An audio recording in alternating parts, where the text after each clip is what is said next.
Bab 1341. Seorang pria dan seorang wanita tengah berbincang di dekat hutan di samping lapangan South River University. Mereka berdua adalah David dan Ava yang baru saja keluar dari gedung akademik. Saat David memandang hutan, dia merasa amat tersentuh. Saat itu, Sarah, pacar yang dipacarinya sejak lama, meninggalkannya di hutan. Pada akhirnya, dia malah muntah darah karena sang rival dalam cinta membuatnya terlalu marah. Saat dia bangun dia sudah berada di ruang perawatan. Itulah saatnya ia mendapatkan sistem yang super mewah. Itu mengubah hidupnya dan juga kehidupan semua penduduk bumi. Tentu saja, David sekarang tahu bahwa dia akan tetap mendapatkan sistem itu bahkan jika kejadian di hutan itu tidak terjadi, dia tidak dicampakkan, dan dia tidak muntah darah karena marah. David tua dari garis waktu lain melakukan banyak hal hanya untuk mengiriminya sistem pada saat kematiannya. David tua meminta David muda untuk mengubah nasib bumi dan tidak diperbudak. David pun melakukannya. Dia bahkan melampaui itu dan mengumumkan larangan tanda budak sebagai penguasa Bima Sakti. David, aku tidak mendengar kabarmu selama bertahun-tahun ini. Apa yang sedang kau lakukan, wahai sosok yang berpengaruh dan penyelamat? Tanya Ava. Ava, berhentilah mengejekku. Aku tidak berada di bumi tahun lalu. Aku pergi melihat keluar angkasa dan baru saja kembali, jawab David jujur. Kamu tidak berada di bumi dan pergi melihat keluar angkasa. Jangan bilang kamu adalah suara itu beberapa waktu lalu. Apakah kamu menjadi penguasa Bima Sakti? Ava membelalakan matanya, ekspresi tidak percaya terlihat di wajahnya. Apa? Kamu bisa mengenaliku tapi tidak dengan suaraku. Kita sudah sekelas selama bertahun-tahun. Aku tahu itu terdengar seperti suaramu, tapi aku tidak yakin. Lagi pula, suara itu terlalu mendominasi dan sama sekali tidak seperti suaramu.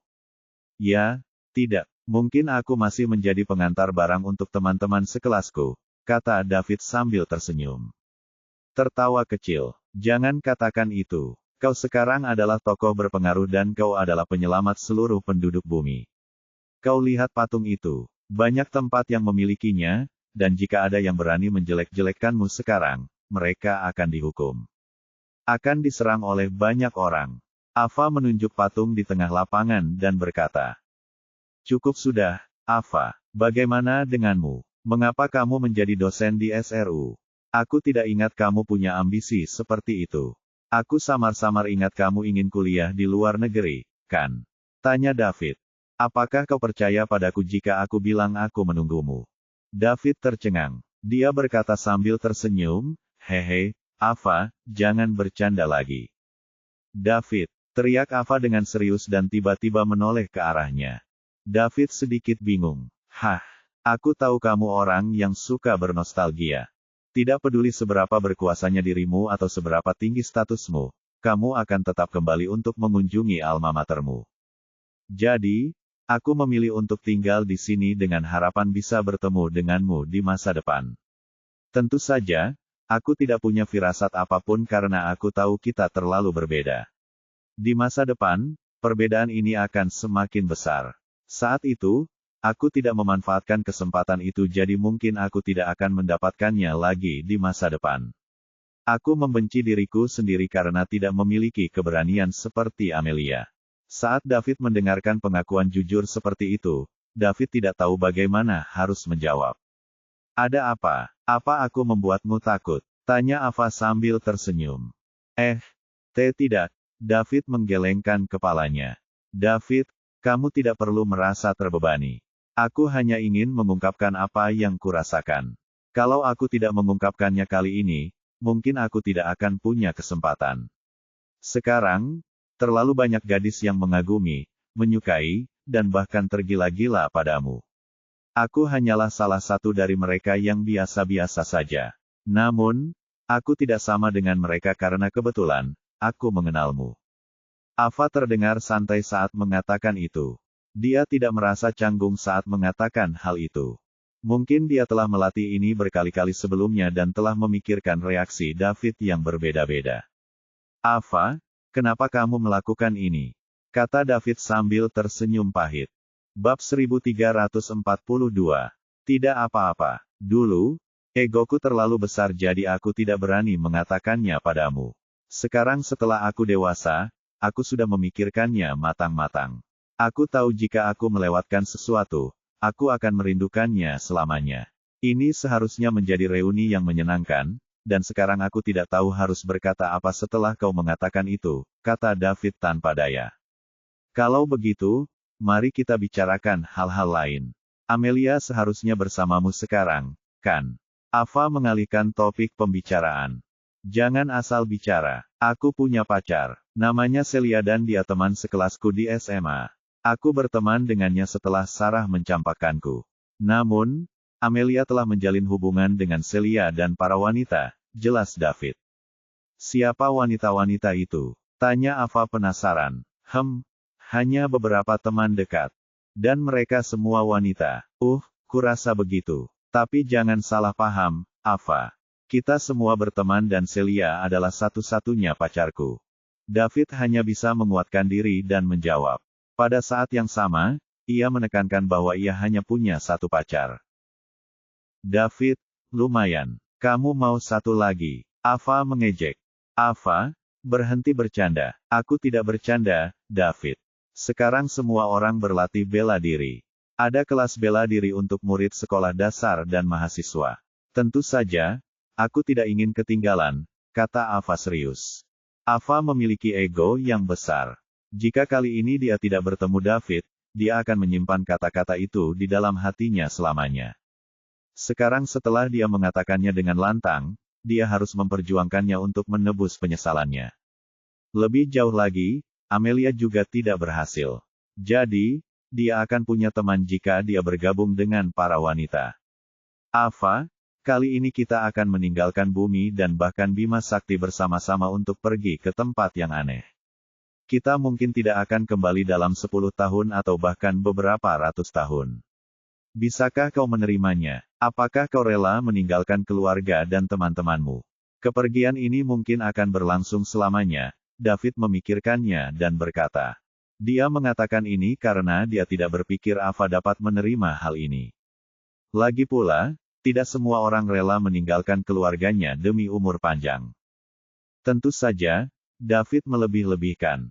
Bahkan jika mereka pergi, David masih akan menemukan kesempatan untuk membawa Celia dan para wanita itu kembali mengunjungi orang tua mereka dalam 20 atau 30 tahun. Akan tetapi, dia tidak mau mengatakan hal ini. Kau akan meninggalkan bumi dan kau tidak akan kembali dalam waktu puluhan atau ratusan tahun. Tanya Ava dengan kaget. Ya, mengapa? Kami mencari seni bela diri yang lebih tinggi sehingga kami dapat melindungi bumi setelah kami menguasainya. Apakah itu berarti Anda akan hidup lebih lama jika Anda lebih berkuasa? Ya, kau bahkan bisa hidup selamanya jika kau mencapai alam tertentu. Hidup selamanya. Ava tercengang. Dia tidak pernah menyangka seseorang dapat hidup selamanya setelah berlatih bela diri. Bukankah ini sesuatu dari acara TV atau film? Apakah ini juga ada di dunia nyata? Apa yang dikatakan David mengubah pandangan dunianya sepenuhnya. Bab 1343. David meninggalkan Universitas South River. Dia tidak memberitahu orang lain jika terjadi keributan setelah dia terekspos.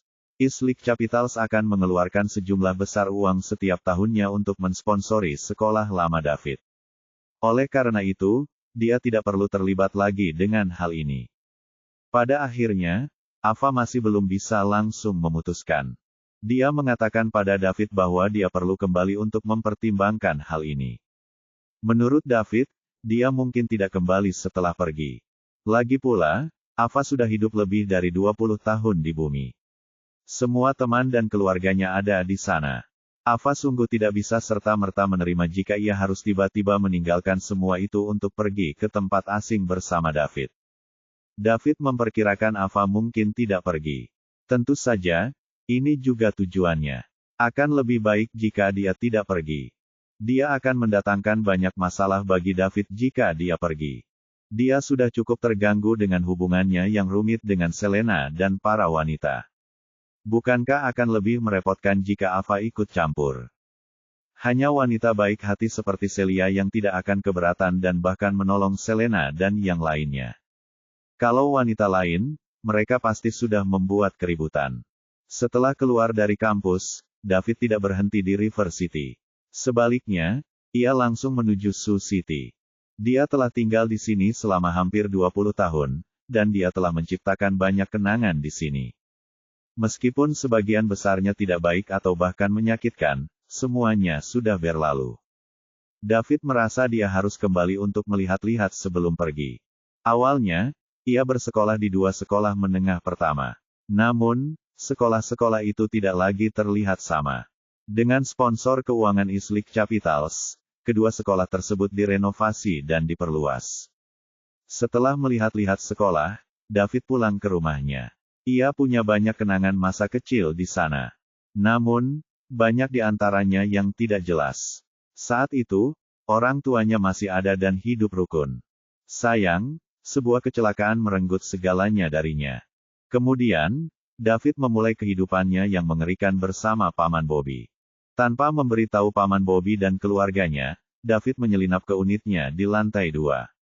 Tempat itu telah menjadi gudang penyimpanan barang rongsokan. Dia berjalan dari ruang tamu ke dapur, lalu naik ke atas ke kamar tidur yang biasa dia tempati. Semua jejak masa lalu telah hilang. David menggelengkan kepalanya dan berjalan ke balkon. Kemudian, dia melompat dari lantai 2 dan mendarat di halaman. Dia berbalik untuk melihat rumah tua yang sudah lama tidak direnovasi. Mungkin saat dia kembali setelah perjalanan ini, tempat ini sudah tidak ada lagi. Saat David hendak pergi setelah menghilangkan kesedihan di hatinya, gerbang logam di halaman terbuka. Setelah David berbalik, dia melihat seorang pemuda berusia 20-an di dekat makanan. Dia adalah sepupunya, Quinn. Awalnya Quinn membuka pintu untuk mencari sesuatu. Itu adalah gudang milik keluarganya. Ketika dia melihat seseorang di halaman, dia juga tercengang. Kemudian, dia merasa orang itu tampak familiar. Jantungnya bergetar. Bukankah itu David? Dia kembali. Ade David. Quinn tergagap. David tersenyum. Ini seharusnya menjadi pertama kalinya Quinn memanggil namanya. Saat itu, Quinn selalu memanggilnya dengan nama panggilan. Terlebih lagi, Quinn juga merupakan alasan mengapa David selalu dipukuli. Lama tidak bertemu, Quinn, sapa David. Itu David. Quinn kembali sadar dan berteriak, "Ayah, Ibu, Feli, cepatlah datang." David sudah kembali. Cepatlah datang. Ketika ketiga orang di halaman mendengar suara Quinn, mereka segera berlari menghampiri.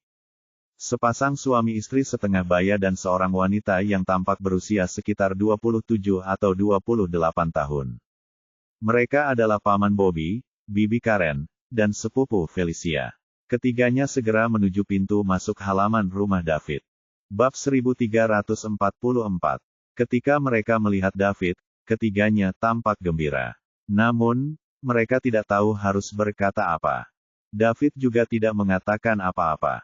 Dia hanya berdiri di halaman.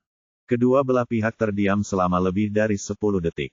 Karen menarik kemeja Bobby diam-diam untuk menyuruhnya bicara.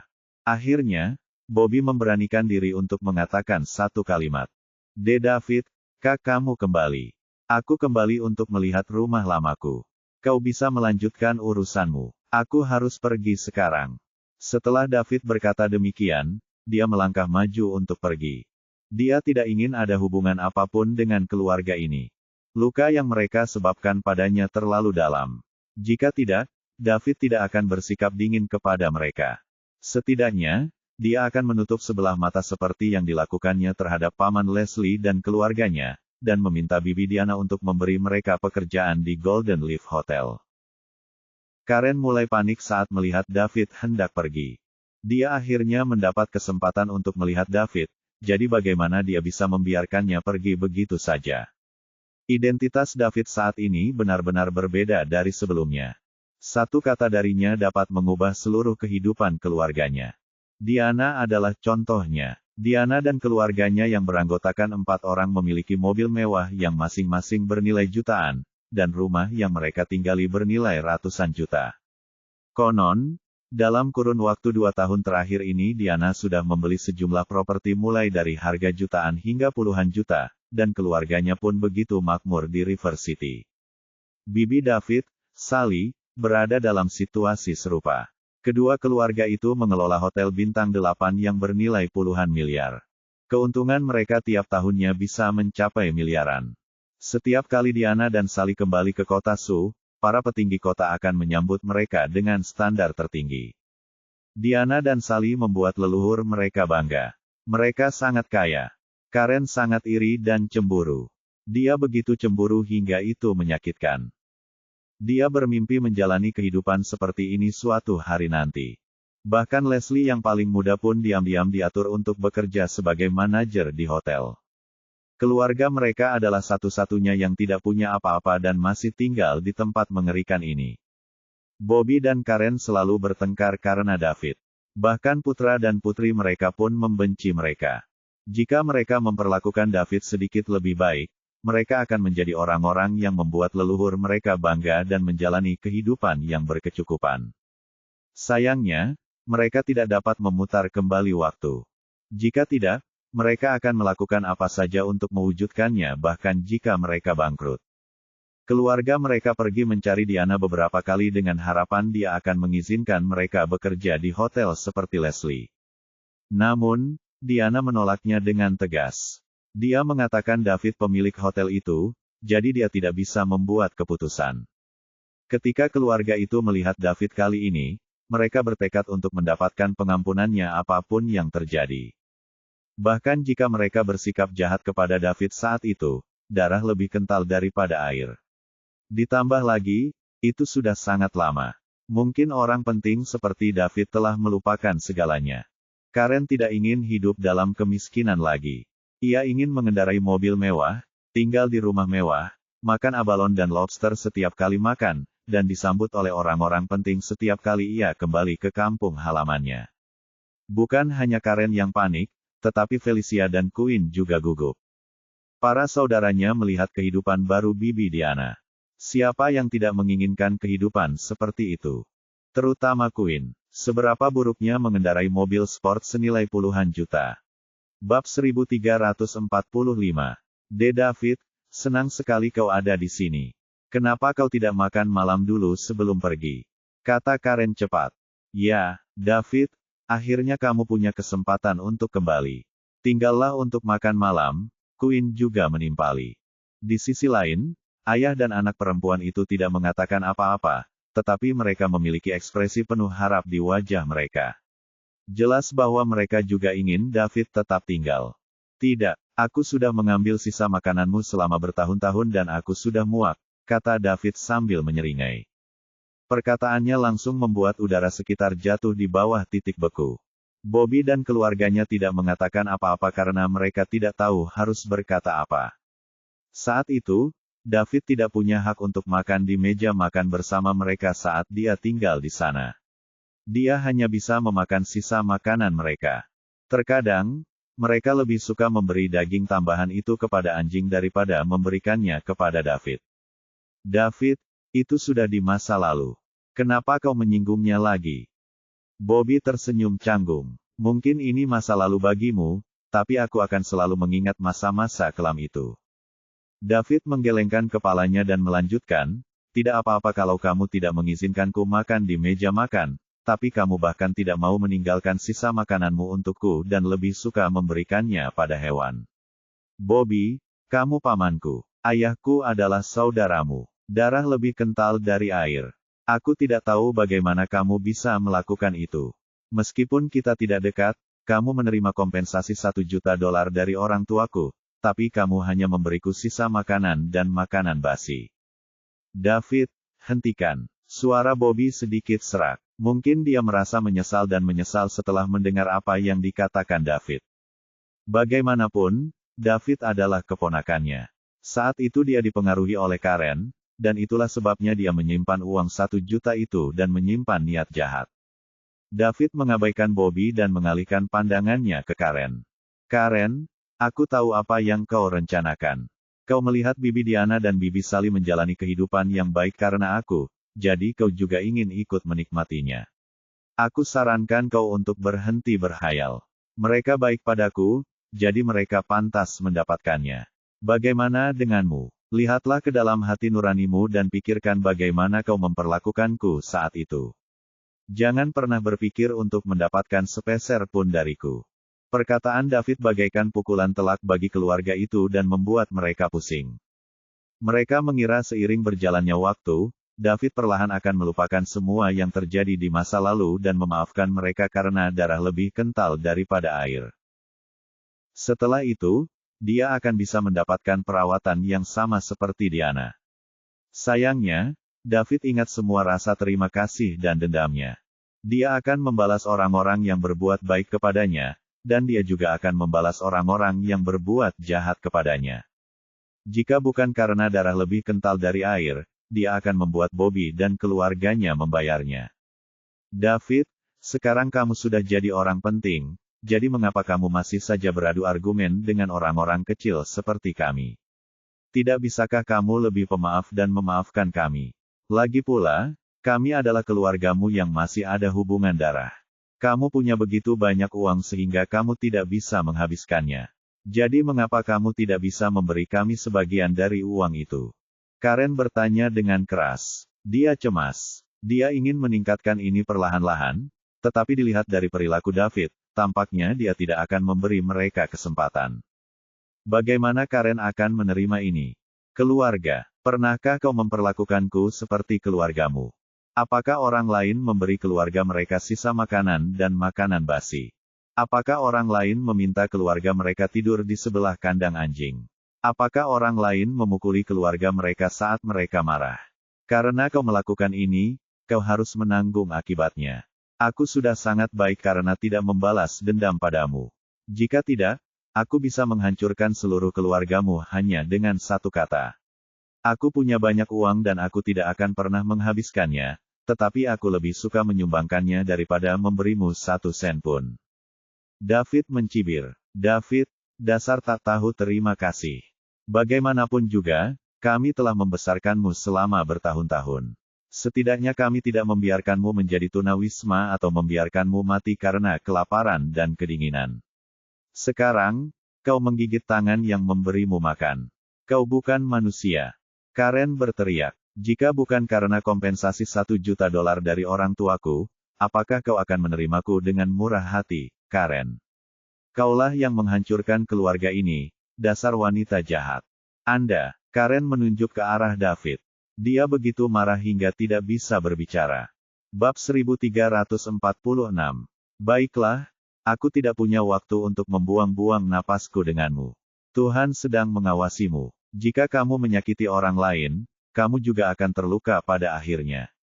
Kamu harus memperbaiki diri. David hendak berbalik dan pergi setelah mengatakan itu. Tanpa diduga, Karen berlutut di tanah dan berteriak, David, aku salah. Tolong maafkan aku. Aku tidak akan berani melakukannya lagi. Kemudian, Quinn dan Felicia juga berlutut. David, aku memang salah waktu itu dan akulah penyebab kamu dipukuli. Aku memang bodoh waktu itu, jadi tolong maafkan aku. David, aku minta maaf.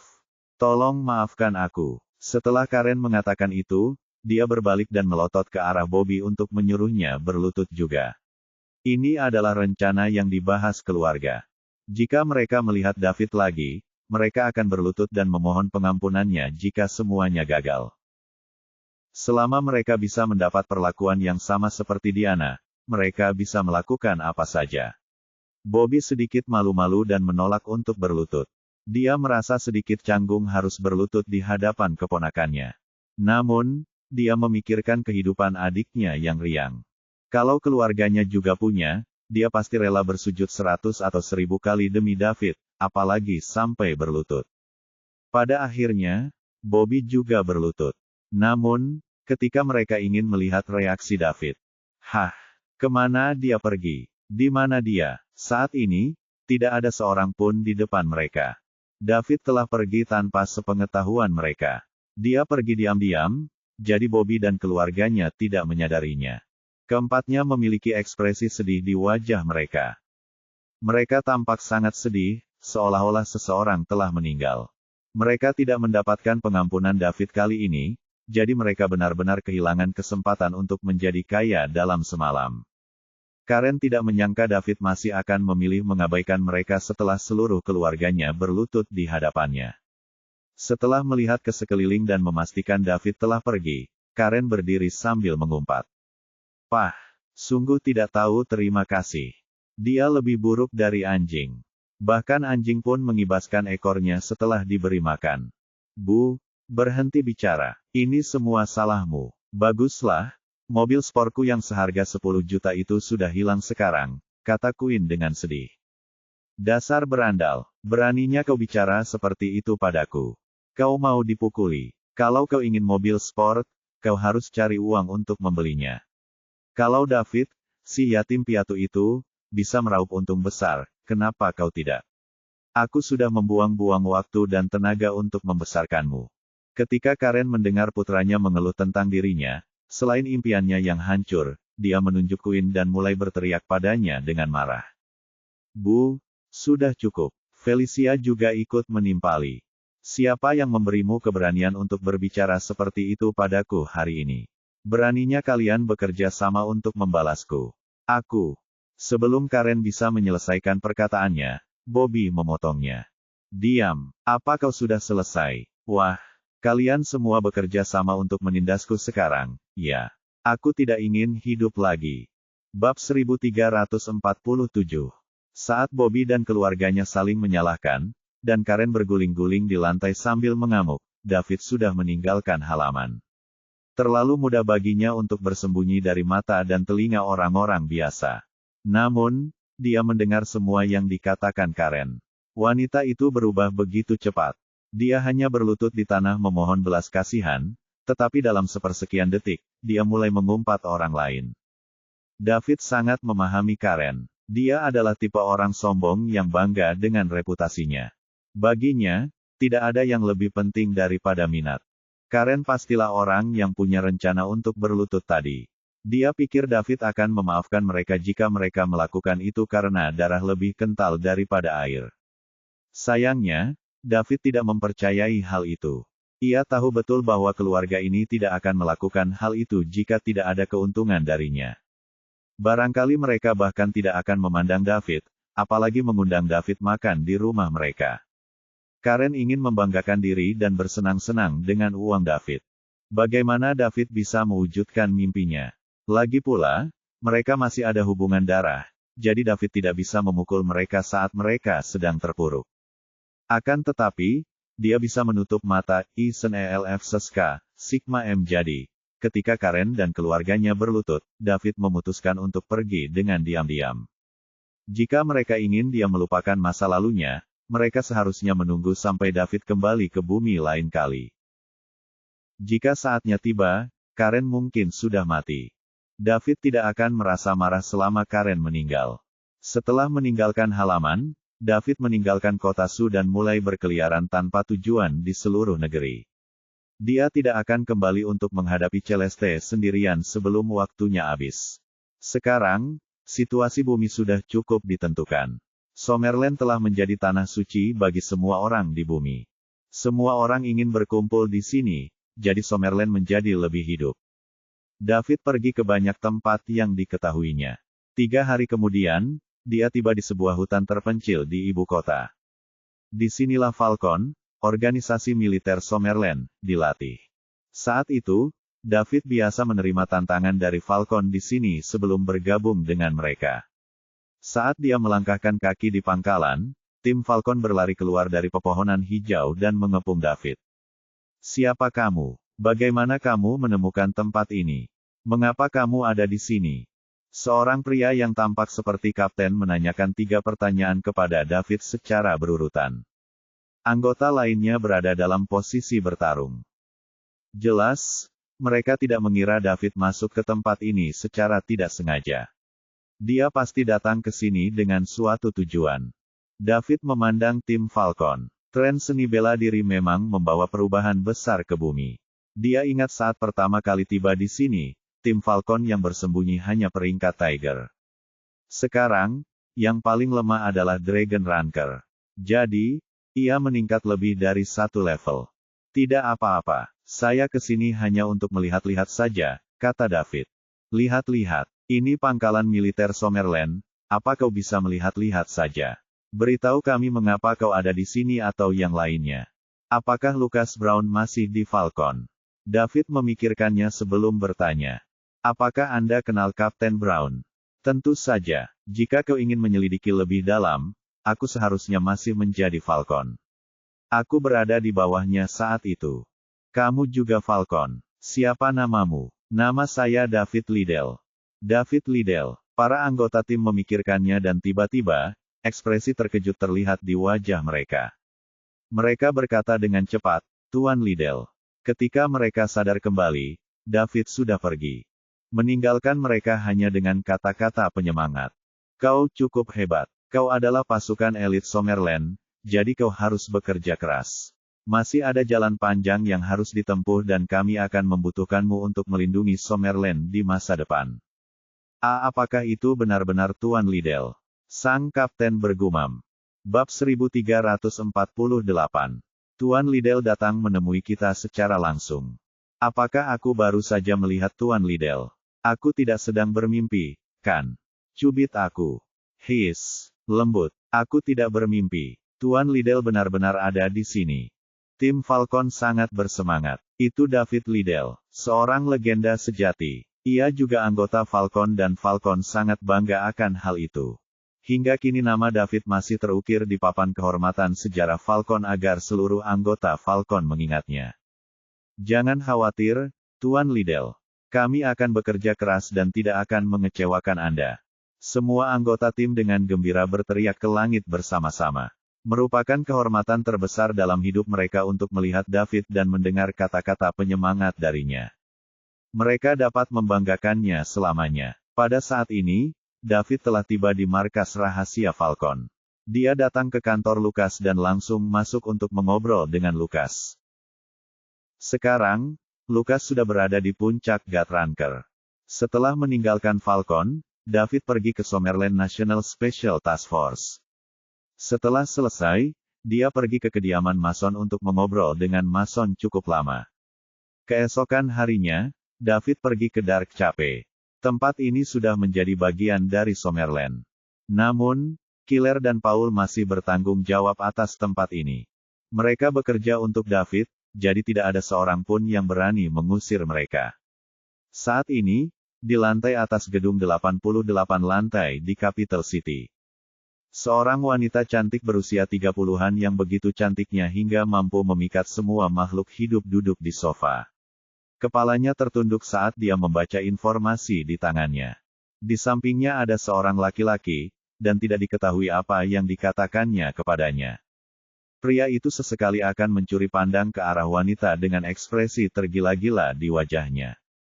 Bangunan ini adalah markas besar sekte yang sebelumnya tersembunyi, The Crumbs. Sekarang, semua sekte dan keluarga tersembunyi telah keluar dari persembunyian dan menemukan tempat mereka sendiri di dunia sekuler. Crumbs sekarang menjadi Crumb Group. Mereka menggeluti bisnis herbal dan juga memiliki lebih dari 100 studio seni bela diri di Summerland. Tentu saja, The Crumbs tidak lemah pada awalnya, sehingga diharapkan mereka bisa sampai ke tempat mereka sekarang. Wanita menawan ini adalah mantan murid The Crumbs, Lorraine Lovewood. Saat ini, dia adalah manajer umum Crumb Group dan seorang wanita yang sangat berkuasa. Dia mengendalikan arah kemajuan The Crumbs. Alasan The Crumbs bisa mencapai skala seperti sekarang adalah karena Lorraine. Pria itu adalah senior Lorraine, Fred Is. Pada saat yang sama, ia adalah wakil manajer umum grup Crumb. Setelah Fred selesai berbicara, Lorraine berkata, "Baiklah, aku mengerti." Suaranya sangat menarik, dan seseorang tidak akan mampu menahan diri setelah mendengarnya. Saat kekuatannya meningkat, pesona Lorraine pun menjadi lebih kuat. Dia begitu menawan, sehingga lelaki di sekitarnya menjadi bingung. Dia dan Selena adalah dua ujung yang ekstrim. Yang satu masih muda dan sangat cantik sehingga dia bisa menyebabkan kehancuran suatu negara. Di sisi lain, ada satu lagi yang penuh pesona dan sangat mempesona. Bab 1349. Crumb Group berlokasi di salah satu jalan komersial paling ramai di ibu kota. Seorang wanita setengah baya sedang berjalan di jalan komersial pada saat ini. Itu Celeste. Setelah menahan hasrat dalam tubuhnya, Celeste merasa terlalu bosan untuk menyendiri, jadi dia keluar untuk berjalan-jalan.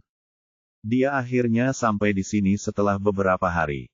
Saat dia melihat berbagai pakaian wanita di jalan komersial, Celeste merasa hebat. Tidak ada wanita yang tidak menyukai pakaian yang indah, tentu saja dia tidak terkecuali. Dia membeli banyak pakaian beberapa hari ini. Meskipun Celeste tidak memiliki dolar Summerland, barang-barang yang diambilnya secara acak sudah sangat berharga. Saat dia berjalan di jalan yang ramai itu, anehnya tidak seorang pun bisa melihat wajahnya dengan jelas dan tidak seorang pun memperhatikannya. Ini karena dia merusak sesuatu agar tidak menjadi pusat perhatian. Jika tidak, pria yang melihatnya akan tertarik padanya, jadi bagaimana dia akan berbelanja? Celeste tiba-tiba mencium sesuatu dan terkejut. Bagaimana ini mungkin? Bagaimana bau ini bisa ada di sini? Itu tidak mungkin. Jika itu nyata, maka planet kecil ini akan berubah drastis. Celeste mengikuti bau itu dan masuk ke gedung Krum Group yang berlantai 88. Kemudian, dia tiba di lantai paling atas. Setelah Lorraine menyuruh Fred pergi, dia memasuki kantor manajer umum untuk membaca materi sambil menundukkan kepala. Tiba-tiba, Celeste muncul di kantor Lorraine. Dia tidak mengganggu Lorraine. Sebaliknya, dia menatap Lorraine lekat-lekat. Semakin dia melihat, semakin terkejut dia. Namun, dia pada dasarnya yakin. Wanita di depannya memiliki tubuh yang sama menariknya dengannya. Planet kecil ini terlalu mengejutkan Celeste. Pertama, ia bertemu dengan Selena yang memiliki fisik istimewa, lalu ia bertemu dengan David, seorang gila yang memiliki kekuatan pikiran sebelum ia menjadi abadi, dan kini ia bertemu dengan seseorang yang memiliki tubuh memikat yang sama dengannya. Celeste tidak tahu harus berkata apa lagi. Dia benar ikut perjalanan ini. Dua bentuk fisik spesial itu merupakan panen besar bagi sekte Iridescent. Lorraine tidak menyadari kedatangan Celeste. Dia masih terpisah bermil-mil dari Celeste. Ketika dia selesai membaca informasi di tangannya dan hendak mengambil informasi lainnya, dia melihat orang lain di ruangan itu tanpa dia sadari. Lorraine terkejut dan bertanya, berpura-pura tenang, siapa kamu? Mengapa kamu di sini?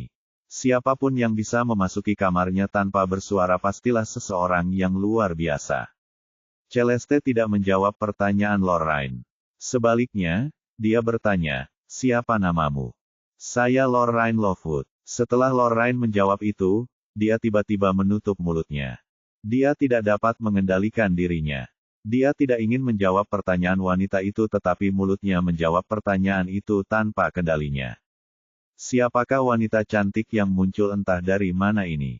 Mengapa dia memiliki kekuatan ajaib seperti itu? Bagaimana dia membuatku menjawab pertanyaannya seperti itu? Bab 1350.